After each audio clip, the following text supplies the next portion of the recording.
Hello and welcome to Twist List. Today we are looking at 10 risque stories from merry old England.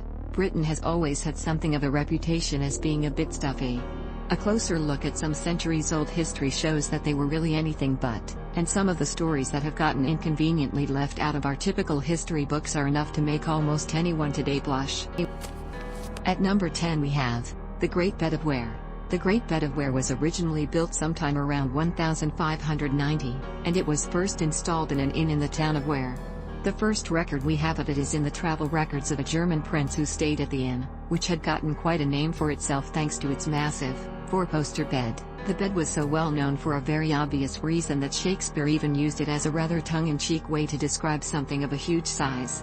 In 1689, the huge bed became even more notorious with the story that it was once host to 26 people, butchers and their wives, although just what went on that night has been lost to history. While that was thought to have been done on something of a dare, its maximum occupancy was usually limited to around 4 couples. Acquired by the Victoria and Albert Museum in 1931 and recently loaned to a museum back in its old hometown, the Great Bed of Ware wasn't just another bed, it was a tourist attraction. The entire thing is covered with elaborate carvings of leaves, animals, and other designs typical of the Elizabethan period. Along with those are carvings of the initials of the people who slept in the bed during the centuries it was in use. The bed's designs are scarred by declarations of love we'd recognize today, and parts of it are still smeared with the remains of red wax seals left behind by amorous couples. The Great Bed of Ware was first given its official name by Ben Jonson and is still popular among tourists. The 9th spot on the list is occupied by the Guidebooks to nighttime entertainment. London has always attracted people from all over the world. Today, we can hop online and find out everything we need to know about what we want to do while we're there, but in the 18th century, they needed something a little more low-tech. The result was a series of guidebooks that would give the visiting young man all the information he needed to make an educated choice about which lady he was going to spend his evenings with and his money on. Harris's List of Covent Garden Ladies was one of the most popular guidebooks, selling thousands of copies every year. The book featured reviews of the different ladies that were up for hire, told what their specialties were, what they were, or weren't, willing to do, and it even told which ones should be steered clear of, as they were likely to be carrying some kind of disease. The book didn't pull any punches and gave pretty straightforward assessments, like that of Miss Emma Ltt of Gray's Inn Lane.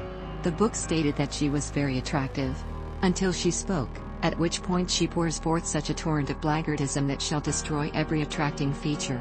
It went on to say, our damsel is therefore the most agreeable-looking girl when asleep. Harris's wasn't the only book out there, either.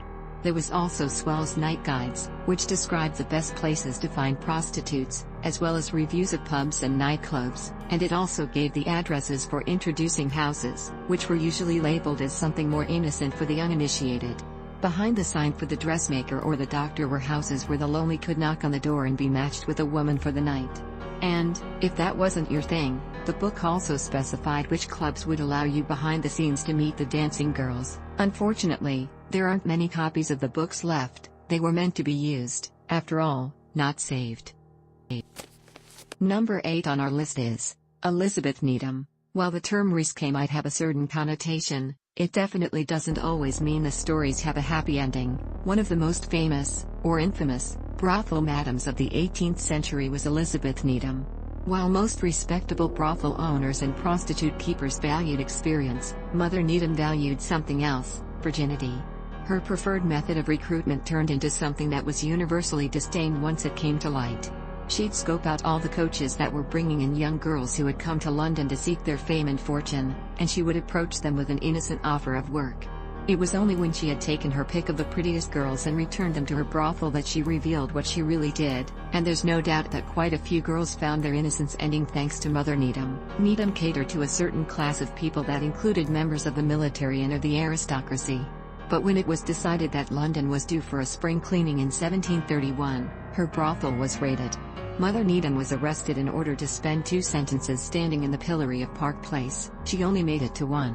When her sentence was amended to not stand in the pillory but to lie in front of it, she was confronted with a crowd that was livid about the way she'd been recruiting her girls.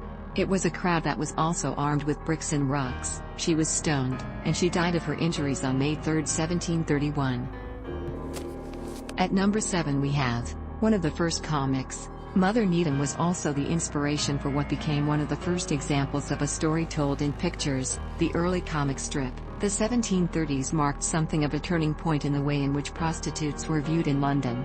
Prior to the crackdown on prostitution, they were often seen as jaded, morally corrupt women, and after the 1730s, there was a gradual swing toward their depiction as women who had fallen into the life because they had no other choice. When William Hogarth published Harlots Progress, he was telling the story of one of these later types of women. The work, which tells the story of Moll Hackabout in 6 scenes, begins by showing the scene we just talked about. A young, innocent country girl, just arrived in London, is approached by Mother Needham. Ending up the kept woman of a wealthy Londoner, the rest of the work shows her fall to the level of common prostitute, her confinement to prison, and her ultimate death from a venereal disease. A Harlot's Progress wasn't just a popular social commentary, it also meant that Hogarth was ultimately credited with bringing the idea of caption prints that told a complete story into the modern era. The newly found status of this burgeoning art form is one that we recognize today, a credible storytelling medium that's not quite traditional art and not quite traditional literature, but something in between. Number 6 on the list is Teresa Berkeley and the English Vice. BDSM has recently been thrown into the spotlight with books and movies that attempt to make it more mainstream, but it's definitely nothing new. In Victorian England, the practice of flagellation was so common that it even had a name, Le Vice Anglais, or the English Vice. Many of the brothels of London weren't just your ordinary, run-of-the-mill brothels. Instead, they came complete with whips and birch branches. The evolution of flagellation is a strange one. It's thought that what started out as a religious punishment branched out to become the punishment of choice for school-aged children, and when those children grew up, it became something much more erotic. Rather than being an era where people were sexually repressed, the Victorian era, and Teresa Berkeley, started an era of BDSM. It was such a lucrative trade that Berkeley became known as one of the premier specialists in flagellation, running a specialized brothel from her establishment at 28 Charlotte Street, Portland Place. Reviews of her place talk about her varieties of whips, the birch branches that she always kept wet and pliant, and the tools with which she could work the skin of even those people who had grown calluses from years of being whipped. Berkeley is also credited with the creation of the Berkeley horse, pictured above, a particularly long-lived example of her innovative tools. The 5th spot on the list is occupied by Teresa Phillips's Apology. When Teresa Phillips wrote and released her serialized autobiography, it made a lot of people very nervous. She was one of the most notorious and prolific courtesans of the early 18th century, and the book was called An Apology for the Conduct of Mrs. T.C. Phillips, which is one of the most epically passive-aggressive titles we've ever seen. The contents had the potential to be so scandalous that no respectable publisher would touch it, and she was forced to print and distribute it herself. Released in several parts, it detailed things like the likes and dislikes of her favorite rakes, including information on which men preferred married women, who could use their marital status to escape the disgrace of an accidental pregnancy. The first volume was released in 1748, and by then, she had several decades of living and prostituting to draw from. One of the first people named in the book was the man who would become the Earl of Chesterfield, whom she accused not only of liking young virgins, but of keeping her as his mistress when she was little more than 13 years old, taking her virginity by force. Over the next few years, she told about her illegal marriages, the men who spent money on her, and her trips and travels. When she released her autobiography, she also took advantage of her reputation to cement her foothold in a very particular field, the establishment of a reputable sex shop. Called the Green Canister, it was set up in what was then Half Moon Street, now Bedford Street, in the notorious Covent Garden. Unfortunately, there aren't any stock records left, but we do know that she hired some young boys to hand out printed advertisements for her wares. These included condoms made from sheep intestines, which were also distributed in bulk to area brothels. Number 4 on the list is the Winchester Geese. In death, the women who were known as the Winchester Geese were denied the right to a church burial. Instead, they ended up in unconsecrated ground and in places like Crossbones Cemetery. But in life, they had something of an odd, almost religious aura. Covent Garden wasn't the only place in London associated with some of mankind's baser pleasures. Southwark has operating brothels that dated back to Roman and Viking occupations of the area, and by the time London Bridge was built, Southwark was under the control of the Bishop of Winchester. One of the richest dioceses in England, their wealth was cemented in 1161 with the establishment of 39 rules that governed the work of the area's prostitutes. These women became known as Winchester Geese because of their pale chests, and they were protected by laws that allowed them to come and go as they pleased, called for worker registrations, and prevented them from working on religious holidays or for free. If they were caught performing their services for a personal lover, the fine was a dunking in raw sewage and banishment from the fold. Because they were registered workers, that meant they were taxed by the Bishop of Winchester. The church was also the organization that was responsible for enforcing the regulations and getting rich off the girls' work, but when they died, they weren't allowed to be buried on church property.